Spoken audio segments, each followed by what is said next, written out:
Quritilgan mevalar bozoriga keldik. Bu bozor faqat juma kuni ishlayotgan ekan, hali ham.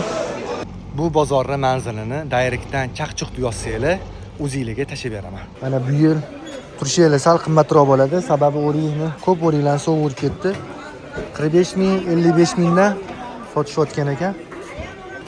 Shipolniklar 27 mingdan ekan. Böyle neç puldan ekan? Assalomu alaykum. 15 ming. Ash turishi 15 mingda. Mana konteynerlichi? 40 ming kilosi. Kilosi 40 ming ekan. Yong'oqlaringiz neç puldan ekan? Assalomu alaykum. Va alaykum assalom. Bular o'rtacha narxi 45 ming so'm. 45 ming so'mdan, ha? Bularchi? Buni ikki xili bor. Hozir ko'rsatib tugatib qoldi-da. Buni 75 mingligi bor, 60 mingligi bor. 60 mingligi bor. 55 mingligi bor. Bularchi? 40 ming. 40 Bunga ming. mana bunaqa maydalanganlari bor. Bular neç Bular puldan? 38 ming. Naboda endi bu yoqqa kelish imkoniyati bo'lmay qolsa sizlarda dastavka ham qilib berasizlar Yandexdan.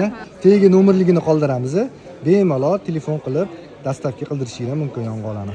Yo'llarni cho'tki qilib qo'yishibdi, baraka topsiz. Kichkina mashinalarga 5 ming so'm, katta mashinalarga 10 ming so'm ekan. Soat farqi yo'q. Xohlasanglar 2 soat, xohlasanglar 3 soat ishinglar bitguncha ish qilib keturasizlar.